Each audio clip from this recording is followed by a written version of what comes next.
नमस्कार साथियों, आप सभी का स्वागत है हमारे YouTube channel DN Jha official में। साथियों, विगत कई दिन से पटना उच्च न्यायालय के आदेश के आलोक में जो खबर चल रही है कि जो भी बाहरी अभ्यर्थी है, महिला अभ्यर्थी, और जिनका भी सीटेट में 60% अर्थात 90 नंबर से कम आया है, उनकी नौकरी खतरे में है और उन्हें निकाला जा रहा है। आप सभी देख रहे हैं, और वो पटना उच्च न्यायालय के आदेश के आलोक में ऐसा हो रहा है। लेकिन एक पत्र है शिक्षा विभाग का, जो पत्र थोड़ा पुराना है, 13 जुलाई 2021 का पत्र है। प्राथमिक शिक्षा निदेशालय से डॉक्टर रंजीत कुमार सिंह, उस समय छठे चरण की जो बहाली चल रही थी, प्राथमिक शिक्षा निदेशक थे, और उनके द्वारा सभी जिला शिक्षा पदाधिकारी, जिला कार्यक्रम पदाधिकारी को ये पत्र लिखा गया है। आइए देखते हैं क्या है इस पत्र में। विषय: वर्ष 2019 से 21 में राज्य के प्रारंभिक विद्यालयों में प्रारंभिक शिक्षक के पद पर नियुक्ति के संबंध में। महाशय, उपयुक्त विषय के संबंध में कहना है कि नियुक्ति वर्ष 2019-21 में राज्य के प्रारंभिक विद्यालयों में प्रारंभिक शिक्षक के पद पर चल रही काउंसलिंग के क्रम में कतिपय अभ्यर्थियों द्वारा यह अपेक्षा की जा रही है कि बिहार राज्य के बाहर के महिला अभ्यर्थी की नियुक्ति अनारक्षित महिला कोटि के पद पर किया जाएगा अथवा नहीं। तो उस समय भी ये समस्या थी कि जो 60% से कम अर्थात 90 नंबर से कम वाले जो अभ्यर्थी थे बिहार राज्य के बाहर की महिला, उनका नियोजन होगा या नहीं होगा, इसी विषय में वो स्पष्ट कर रहे हैं। बिहार पंचायत नगर प्रारंभिक शिक्षक नियोजन नियमावली 2012 के नियम 9(1) में यह प्रावधान किया गया है कि प्रत्येक विषय में न्यूनतम 50% महिला अभ्यर्थी का नियोजन किया जाएगा।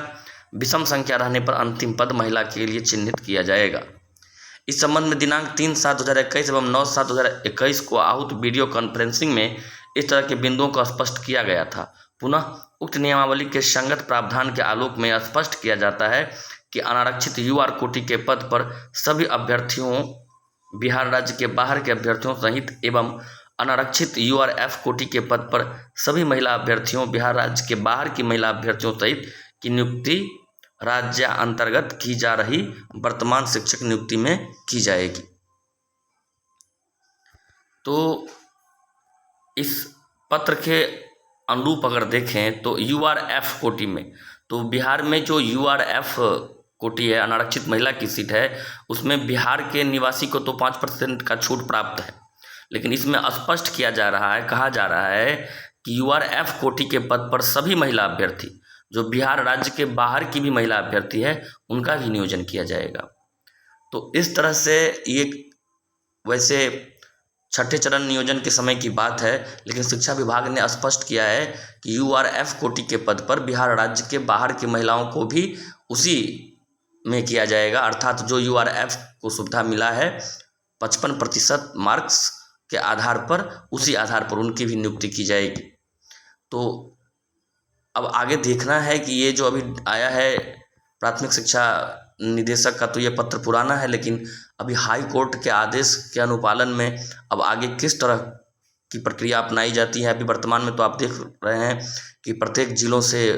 ऐसे शिक्षकों की सूची मंगाई जा रही है, ऐसे महिला शिक्षकों की जो बिहार राज्य से बाहर की हो और जिनका सीटेट में दक्षता में 60% से कम मार्क हो, उनकी सूची मंगाई जा रही है। हालांकि आगे इस पर क्या होगा उस पर हमारा नज़र रहेगा, लेकिन ये बहुत एक कह सकते हैं कि एक आशा की किरण है उन अभ्यर्थियों के लिए जो नियुक्त हो चुके हैं, क्योंकि BPSC TRE 1 में भी इन चीज़ों को स्पष्ट नहीं किया गया था, और बहुत सारे अभ्यर्थी TRE 1 में भी ऐसी महिला अभ्यर्थी खास करके जो बिहार राज्य के बाहर की हैं और उनकी नियुक्ति हो चुकी है। इसके अतिरिक्त छठे चरण में बात करें साथियों, तो वहाँ भी बहुत सारे ऐसे अभ्यर्थी की नियुक्ति हुई हैं जो अनारक्षित पद पर, जो अनारक्षित सीटेट में